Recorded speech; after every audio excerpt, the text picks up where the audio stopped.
Welcome back to another episode of Georgia Sports Nation. I got some more Hawks and Braves content on tap for you guys tonight. We're going to be discussing the end of the 2023-2024 season for our Atlanta Hawks. They do not take down the Chicago Bulls in the 9-10 playing seed. The Bulls will advance to take on the Miami Heat in an injury-riddled battle in South Beach for Friday. But on the Hawks side, this game it was bad on defense, and we're gonna go into it a little bit deeper with the starting lineups and what we could have seen differently. But it was just from the start, the Hawks could never establish any type of defensive rhythm. They got back a little bit in the second and third quarters offensively.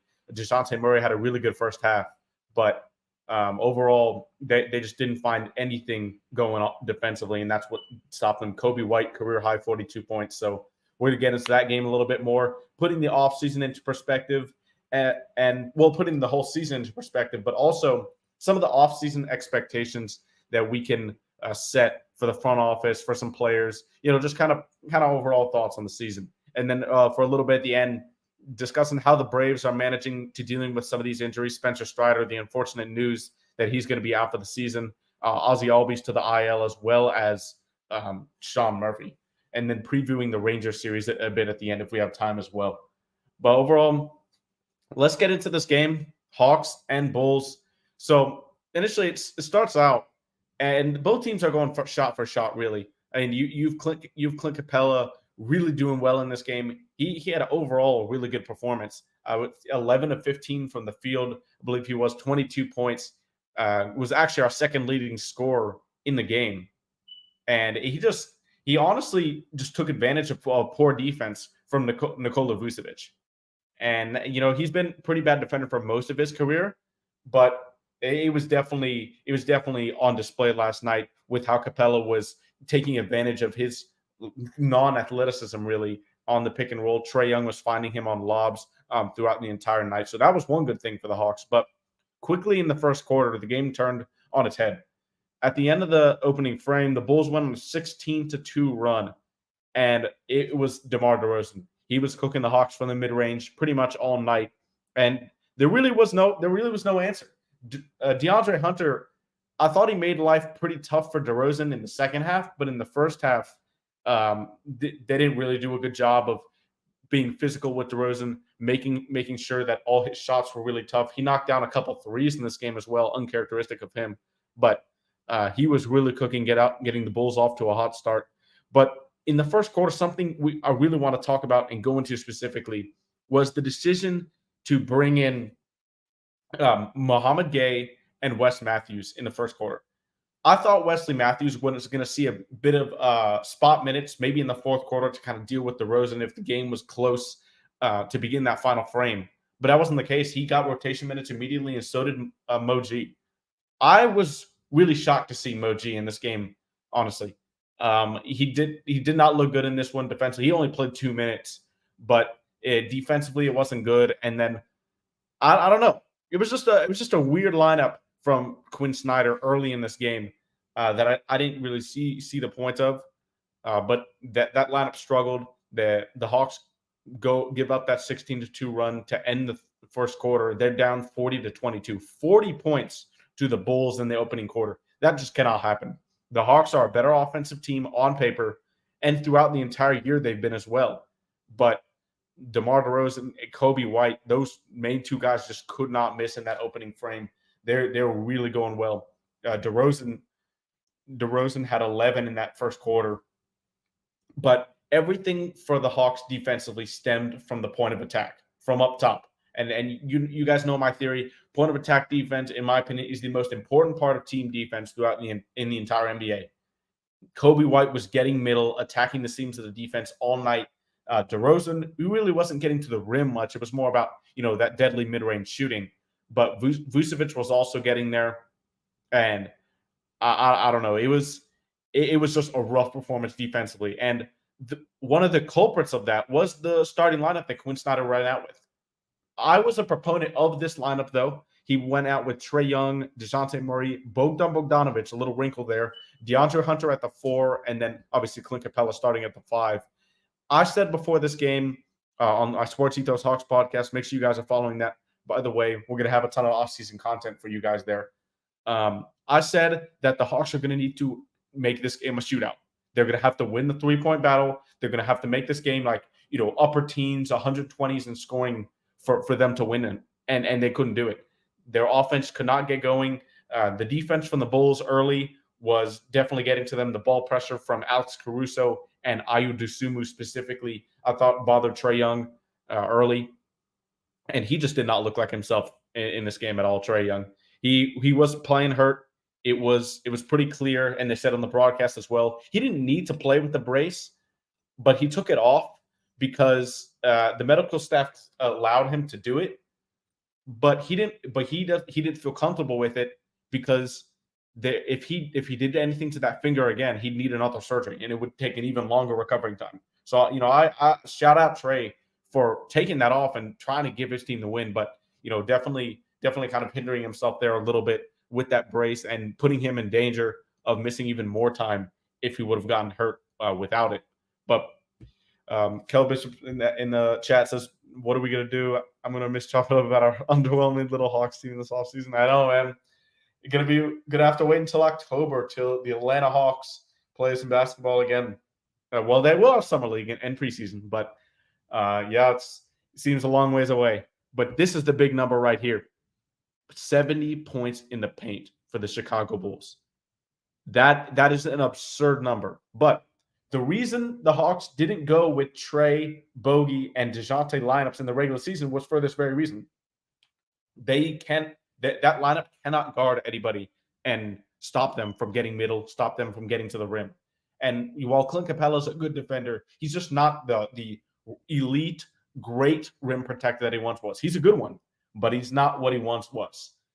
And there's still a lot of work to be done for this team to find out the right lineup combinations, because Trae and DeJounte overall just did not play well when they were with each other on the floor. When it was one of them throughout the entire season, with Bogey, they played well, but when they have the lineups, the net rating, the plus minus, when those two were on the floor together, it just was not good. And Xavier, the draft lottery is May 12th. And by the way, tonight's game is crucial for the Hawks because the Pelicans are Kings. If the Kings win, the Hawks will get their first round pick this season, and it'll be a pretty good pick. That was from the Kevin Huerter trade. So even though Hawks fans don't necessarily have a game to watch that the Hawks will be playing in, this is an important game for Hawks fans to just keep an eye on with the result, because it could put the Hawks in a significantly better position depending on what they do this offseason.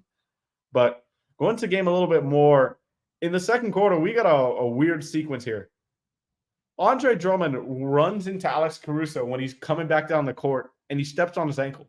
Caruso never really looked the same. He stayed in the game.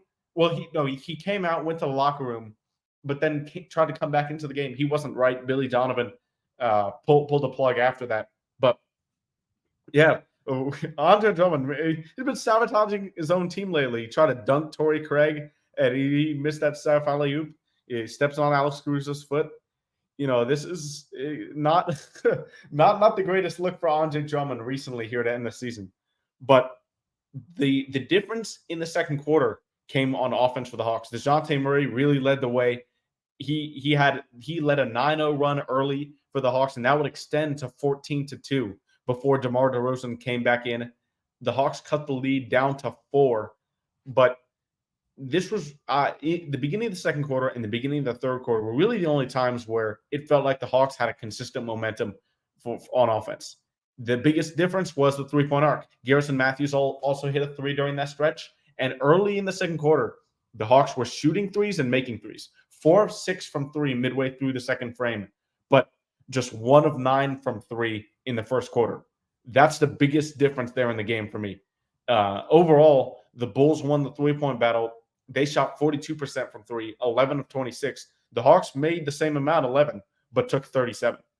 And when you're the Hawks, the better offensive team, when you lose the three-point line like that against a better defensive team, that's not going to be a recipe for winning. And even though the Bulls overall, you look at their defensive rating, I think they ended 22nd for the season. It's not great, obviously, but something they were elite at and the best in the NBA is allowing opponents to get nothing in the paint. Opponents only attempted 45.9 points in the paint per game against Chicago this season, which ranked number 1 in the league. So you've got guys like Javon Carter, Ayo Dosunmu, Alex Caruso, and Kobe White's a capable defender himself. All of those guys really just pack the paint. They don't allow anything. Vucevic is not the greatest defender, so they definitely need that. But it's worked defensively for the Bulls in this game. The Hawks had a lot of trouble breaking the paint early on before this run in the second quarter. But right after they made it a 4-point game, the Bulls go on another run. They stretch it out to a 7-point lead. DeMar comes back in, gets a bucket. Ayo Dosunmu hits a 3. And then the Bulls, before you know it, they're back up 14 points after a block from Chicago, and then DeRozan takes it all the way. And yeah, we had no answer for Kobe. Made him look like Kobe. Yeah, that's facts. Career high for Kobe White. Shout out to him. Great game. Took advantage of some shoddy Hawks defense. But man, it was not fun to watch if you're a Hawks fan there. But something about Kobe White, and Grant Shirley pointed this out on Twitter. The way he was picking up the ball, using his dribble, it kind of spinning into the lane, crafty layups. He looked like prime Kyrie out there. And I could see where Grant thought that. He was just really shifty, and the Hawks had no answer for him. But I don't know. The end of the second quarter kind of felt like the Hawks were getting back into it. They ended the quarter on a 12-2 run to cut the lead back to 3. Bogey and Trey kind of led that, but then momentum for the Bulls right into halftime. Caruso hits a 3. They make it a 6-point lead. And if you're the Hawks, you were down 18 points in the first quarter. If you're only down 6 on the road in an elimination game, and the offense played, they got 67 points at the half, but 45 of those came in the second. When you had a 22-point opening quarter and you're only down 6, if you're the Hawks, you got to feel pretty fortunate and that you're in this game.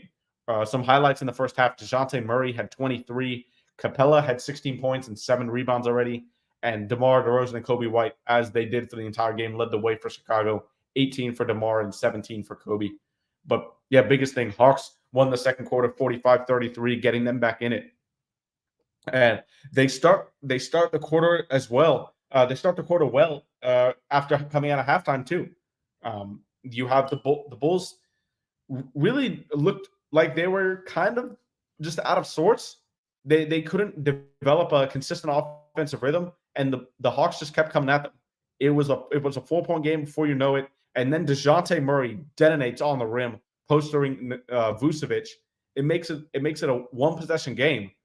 Right after that, the Hawks cut it to 2, but the Bulls counter. 9-0 run, and Kobe White really led that charge. He just got to the rim whenever he wanted.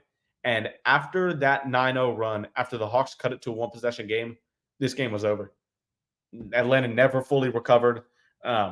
Kobe White was getting to the rim whenever he wants. Like I said, they extended the lead to 105-87 on a 17-2 extended run. It was not pretty, the end of the third quarter for the Hawks.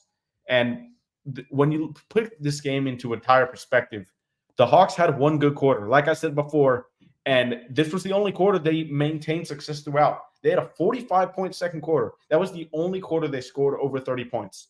Compared to the Bulls, they scored over 33 points in every quarter except one, which is the fourth. They scored 21, and the game was over by then.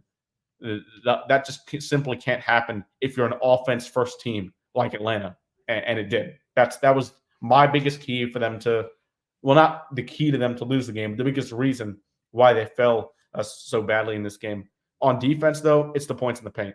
The Hawks could not prevent Ayo Dosunmu, Kobe White, DeMar DeRozan from getting to the middle, and in transition too. There were a couple times where Dosunmu just took it to the lane right when there was just no defense coming after a made basket. That's just simply unacceptable from the Hawks. That cannot happen. And I'm sure the transition defense was something that you can't really you can't really have it in this type of situation. But in the fourth quarter, the Bulls just kept it a 20-point game pretty much, and it was pretty much over. Kobe White got 37 points on a really deep three, and before you know it, it was 121-100 with 6 minutes left. And in typical fashion for the season, Quinn Snyder left the starters out there for the whole game for fourth quarter for a long time, but there was no coming back from this one. And yeah, it was pretty much over by then. Onto some type of putting the season into a perspective. It's got to be viewed as a disappointment, in my opinion, especially with the expectations coming in. Obviously, last season the Hawks were in the play-in, but with Quinn Snyder, with DeJounte Murray in his second season, and the emergence of Jalen Johnson, all that stuff said, you've got to feel like this season should have gone better. You can point to a ton of different things, but for me, the number one thing is there was health problems. The Hawks were missing so many wings, and the wing depth on this team was the least depth out of any position. Jalen Johnson goes down. DeAndre Hunter has to play a ton of minutes. He then goes down. Saddiq Bey then goes down, and you're playing Garrison Matthews. Vit Krejci had an emergence for the Hawks, but he wasn't eligible to play in that game. And I did want to speak on that for a moment, because as far as an on-court perspective. Hold on, sorry.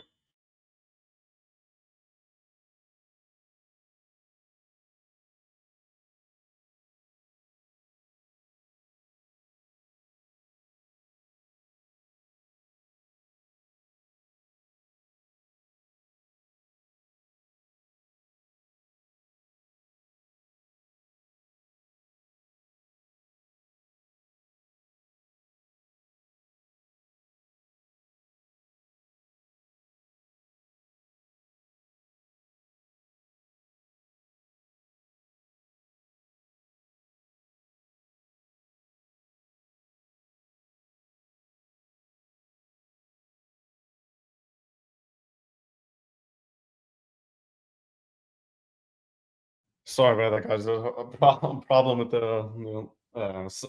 with the alarm there. But all right, we're back. I was talking about Vit Krejci, and Vit, from an encore perspective, obviously helps the Hawks a ton. But when you think about it from a financial perspective, there was incentive for Vit Krejci to definitely wait until free agency to sign a long-term contract with the Hawks, if that is indeed his goals. So, for example, let's say Vit Krejci signs a 3-year deal with the Hawks, and they extend him throughout the entire season. That first season on that contract will be the last month. Will be the last month and a half of this season, or which in this case just one game, the play. If you use one of those years on that contract, he might not have wanted that, and the Hawks might not have wanted that either. So there's logical reasoning to be said about how that one year might have hurt the Hawks financially. But yeah, on court, they definitely miss Vit's playmaking, definitely his creation, just making the right play, kind of being that just steady ball handler that doesn't turn the ball over too much. But he stepped up huge this season. So did Garrison Matthews, honestly. Overall, Garrison Matthews had a career year, as did a lot of Hawks. DeAndre Hunter, DeJounte Murray, Jalen Johnson, obviously. Garrison, Vit, Saddiq struggled for most of shooting the ball. But offensively, there were a ton of guys that Quinn Snyder really put his imprint on and helped them have offensive, career years offensively. But yeah, Marquise, the front office gets the brunt of the blame in my book for the lack of wing depth. Yeah, and there was that was the biggest thing that derailed the Hawks season in my eyes the most. But also the injury to Trae Young, and obviously there's you could think of, the Hawks better with Trae Young or the Hawks better without him. I'm not with that. The Hawks, Trae Young is on this team. He is the best player on this team. They are better with him. That is my stance. But the front office wouldn't be doing their due diligence if they just said, okay, let's run it back with Trae and DeJounte in the same core, because we think this team can do something if they're continuing to be fully healthy. I don't think that's a wise decision. In my opinion, you really have to split up. You really have to split up Trey and DeJounte this season because number one, like I said, their net ratings when they're on the court together is pretty bad, and it's the worst out of any two-man lineups. Even even the Hawks' best front court lineup, which was Jalen and Onyeka Okongwu, given it's still kind of a shortened sample size with how much time they missed this season, that was their best two-man lineup. With DeJounte Murray and Trae Young on the floor with those guys, it was still a negative in net rating, and that's just kind of evident of DeJounte and Trae just not really working well together. And you expect a major retool or minor retool.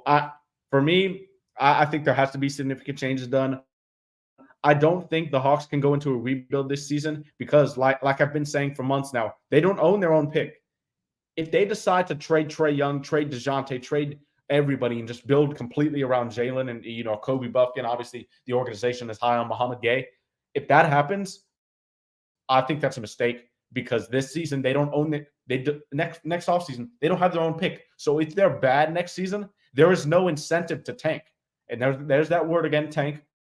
But that's essentially what they'd be doing. They do not have their own pick, and it's unprotected to the Spurs. So if I know some fans are on the market to trade Trae. If that's the case, you need to wait, in my opinion, till next season. You cannot trade Trae this offseason unless you get like 6 unprotected first-round picks. I know that's crazy, but it would have to be along those lines of a number of picks because the Hawks are not sitting on a ton of picks right now. You can't tank next season and be bad for a pick that you don't have. Because the reason for tanking would be nothing. So that's my biggest thing there. But yeah, I think because you can't trade Trae Young till next offseason, like I said, I think that's true. I don't think the organization will look to. You got to trade DeJounte Murray. You got to look to trade him this offseason, in my opinion. You also have to shop Bogey. Even though I love Bogey, the way that his season went this year, had a career year, one of the leading 6 man of the year candidates. His value is probably high. You got to look what you can get for him. But DeAndre Hunter too, Clint Capella.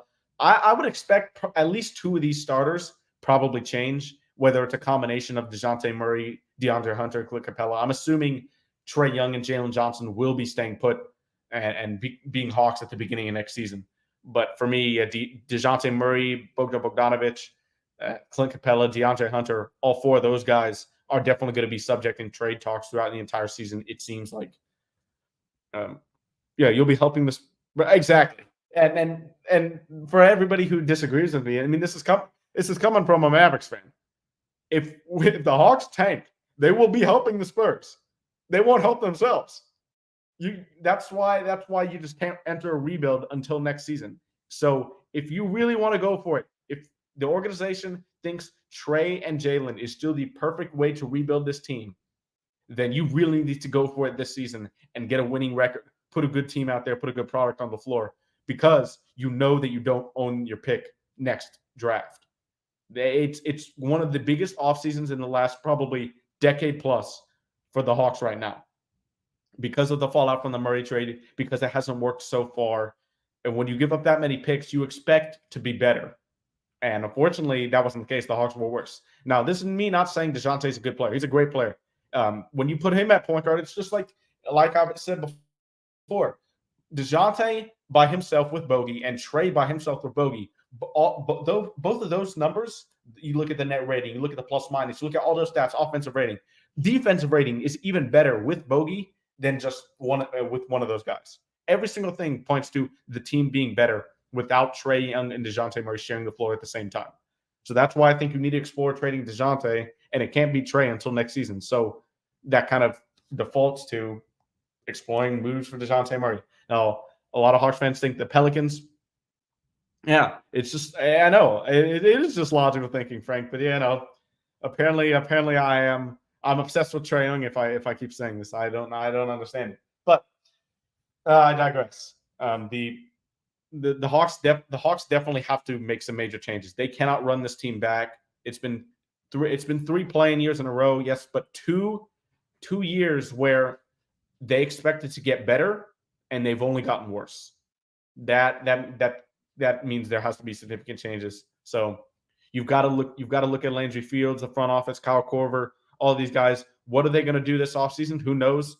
I think the Pelicans are really interested in DeJounte Murray. I think they definitely need a player like Murray at point guard to kind of organize their offense. Brandon Ingram has been mentioned as a name that could come back to the Hawks. And if they could snag Herb Jones from the Pelicans, I don't think they'll move him. If they could get even Trey Murphy too, that would be really good. But Brandon Ingram, some type of combination with DeJounte Murray, Herb Jones, or Trey Murphy. You could throw in Onyeka Okongwu in that deal maybe, but that is a lot. That would be a tough decision for Landry Fields, especially with how they view Onyeka so far. But that turf toe that Onyeka has definitely a little bit concerning that it flared back up again. Hopefully he could get that fixed and it's not some type of long-term injury. I'm not really concerned. I'd like to hear your guys' thoughts on this too in the chat. I'm not concerned with Jalen's long-term health. I know some fans are, but with the full offseason coming up, I'm sure he'll be on a training regimen and stuff like that for that. I'm not really worried about his long-term health with that ankle after having one of them was a grade 2, obviously, but having 2 grade 1 ankle sprains and then a week later spraining it and getting a grade 2, that's not rare. The more you sprain your ankle, the more it's turned to happen. So that didn't surprise me too much there. Yeah, Mike asks what happened to Quinn. Disappointing. Yeah. Here's my thing. Like, I think there's always to be a Quinn Snyder, Nate McMillan debate throughout Hawks Twitter this season. That only naturally happened just because the Hawks were worse with Quinn Snyder. I don't think that Nate McMillan was going to be the coach to lead this team to the championship. I just think he and Trae Young have very clashing play styles. Regardless of what their relationship was, I'm not going to speak on that. But I just think that their play styles don't suit each other. And what Quinn Snyder did to this offense, so many guys had career seasons. You can't ignore that. But I didn't expect this offense. I didn't expect the defense to get worse. I expected it to improve, but just a little bit. And the defense didn't improve at all. And that's basically why you get a worse season with the injuries combined with that bad defense. The offense was really good. But when Trae Young went down, the offense fell from being elite, top 5, to being top 12, top 13. If you look at offensive rating for the total season, the Hawks ended for the 2023-2024 season offensive rating. The Hawks ended outside the top 10 at number 12. They were top 5 for almost the majority of the whole calendar 2023 year and January before Trae Young went down. That's why when I said it's pretty much what happened in the Bulls game, the Hawks have to make this a shootout. They have to win this game from the 3-point line, from the free throw line, from a shooting percentage standpoint, and everything, because there was no way they were going to beat the defense of the Bulls, and they couldn't get that done. Marquis says, I agree with you on the fact that the Hawks need to make major changes, but do you trust the front office to make those major changes for the better? Because I sure as heck don't trust them at all. Whether I trust them or not, I really don't know. All I know is that I think they need to make changes. It's honestly hard to say I trust them just because the Murray trade obviously didn't work out. But I don't know. It's hard to say can I trust them or not, because I think they need to do it regardless. You know what I mean? And then Frank says, fair to say the blame could be partially put on OO for not taking that. He had a slow start to the season for sure, but what sucks is when he finally started to round into form, when the calendar switched to 2024, then he gets hurt right at the beginning of February. He had a really good stretch of games when Clint Capella got hurt with his adductor strain, when he was out for about a week and a half. Onyeka really shined in those minutes when he got 30 minutes a night, like I've been saying for years now. You give him 30-plus minutes, he'll get more rebounds. He'll not get into foul trouble because he doesn't have to be less aggressive. He doesn't have to force it. And I think, the slow start of the year, definitely you could place blame on Okongwu for that. But overall, I liked what I saw from him in the second half of the season. Just wish he was healthy. Yeah, this was this was a disappointing season overall. Unless, like, for Quinn Snyder, I think for most of the time, the players want to play with him. It seems like most of the guys have a good relationship with him, and he and Trae Young have the exact same play style. That's what makes me believe the Hawks would never go the route of building around DeJounte Murray and Jalen Johnson. In my opinion, I don't think that's a smart move because Jalen is only 22. DeJounte Murray, I think he's already 28. And when you're building around a 28 and 22-year-old, those timelines just not going to match up. Like, that's just not a good idea. And it's not because their talents aren't good enough, but it's simply, yeah. I think even though you have Hunter with a career year offensively, DeJounte Murray career year offensively, I already listed some of these guys, Garrison Matthews, um, you know, so many guys really stepped up offensively across the board this season. The defense was just so bad, and when Trae Young went down, the offense turned from elite to okay. And when you have an okay defense and okay offense and terrible defense, that is not grounds for success. And that's what I think ultimately put the Hawks behind the 8 ball for the majority of this season. I do want to discuss a little bit about the Braves before we head out here, because there's been some big news. I've missed a couple of shows the past few weeks due to some traveling issues, but Spencer Strider, he's going to miss the whole season. He did not get Tommy John surgery, but he did have surgery to repair his UCL. He's going to be ready for the start of the 2025 season. Which is what was reported. But this is obviously a huge loss. The Braves ace Max Fried has struggled to start the season, but Chris Sale, Ronaldo Lopez, Charlie Morton, whether it's Darius Vines, Alan Winan, some of these guys, they have to step up.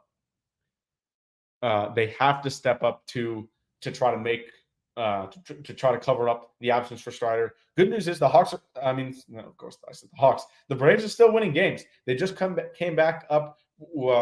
They're going after the Texas Rangers now, but they swept the Houston Astros to 3 games. Marcell Ozuna continues to absolutely tear the cover off the ball. And yeah, I'm going to take my credit for calling it the fact that he's still a really good hitter. I've always believed in Marcell for that he would bounce back. But for other injuries, Ozzy Albies with a toe sprain, he's going to go. He's on the IL, so you'll have Luis Guillorme, and then also David Fletcher was called up to be the backup. So you'll have those guys really alternating between second base, and then Sean Murphy updates.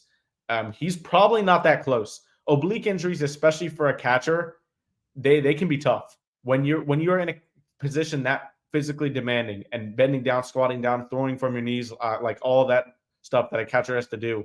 It's going to take a lot to get back from an oblique injury. Even though it was grade 1, which is the best case scenario, like Brian Snitker said, it's still a long recovery time, especially when you factor in that he's a catcher. So I would say probably close to like 3 weeks left for Sean Murphy to get back to his old self and get back to the field. So the Hawks, why am I saying the Hawks? The Braves are still going to need to get that production from Travis d'Arnaud. Chadwick Tromp has had a couple of really good games lately. He's hitting the ball well, line drives both fields. He had a double to right center and left center a couple of days ago, which was just huge for him. But the offense continues to rake. Ronald finally hit his first home run. He's getting back to his timing. Maybe the knee thing that happened in spring training helped, not helped, hindered a little bit of a fast start for him. But he's slowly getting back. Obviously, Ozzy was doing well before he got back. Olsen, Riley, these guys continue to play well. Marcell Ozuna, obviously, I mentioned him before. He might get Player of the Month if he keeps doing this. He's just absurd. I think he's tied for the league in homers, and he's hitting with for average 2 OPS above 1,000. And he's just tearing the ball. Looks like a beach ball to him right now. Orlando Arcia has had a great start to the season. Similar to last year, even better, honestly. He's among the leaders in doubles, top 5. And Guillorme hasn't been the best from an offensive perspective, but he's making the plays in the field. And then Travis d'Arnaud and Chadwick Tromp. Tromp, I saw a couple Braves fans saying, "Oh, Chadwick Tromp sucks. He needs to be better." This is the Braves' 3rd string catcher. And what else do you want me to do? It's kind of like how a ton of Hawks fans just say Trent Forrest sucks. Oh, he's terrible. He's terrible. He's a fourth string point guard. And you got to put that into perspective as well. But Travis Darno has had a couple of nice hits lately. He's kind of rounding back into form. So the Braves are picking up from these injuries, which is the best possible thing. Keep on winning, and that'll make these guys still try their hardest. Especially these three guys are all stars. All three of these guys listed that are down with injuries. So hopefully that keeps going. With as far as the pitching goes, Charlie Morton and Max Fried, both of those guys are really the only guys who've had really slow starts to the season. Ronaldo Lopez has been incredible. Only one earned run so far. Chris Sale has been pretty good as well. But Charlie Morton's had a lot of trouble pitching with the lead, which is kind of weird. He's obviously has his hits batsman here and there. He'll give up a homer or two. But the walks and the high average against is something you don't normally see from Charlie Morton. Obviously, with his age, he is getting up there. I think he's 40 now. So definitely keep an eye on that throughout the season. But for Max Fried, the strangest thing for Max's season this year has to be the first inning troubles. Normally, he's been lights out in the first inning throughout his entire career, but he'll put the Braves behind the 8 ball early, and that's not really a great sign. They'll have to play from behind, and this offense that was historically great last year has been really good again this year. First in average OPS for the MLB. These guys have been doing so much getting the Braves back into these games. Against the Arizona Diamondbacks a few weeks ago, the Braves were down 6 runs in 2 of those games. They came back and won. In Houston, you see, yes, the Braves were up in most of those games, but even in the 9th inning, they were adding on. Orlando Arcia with the game-winning single in the top of the 10th inning after the Braves were actually down 4-2 going into the 8th in that game. They come back, seal that win, get the sweep in Houston, and now on to Texas, to the Texas Rangers.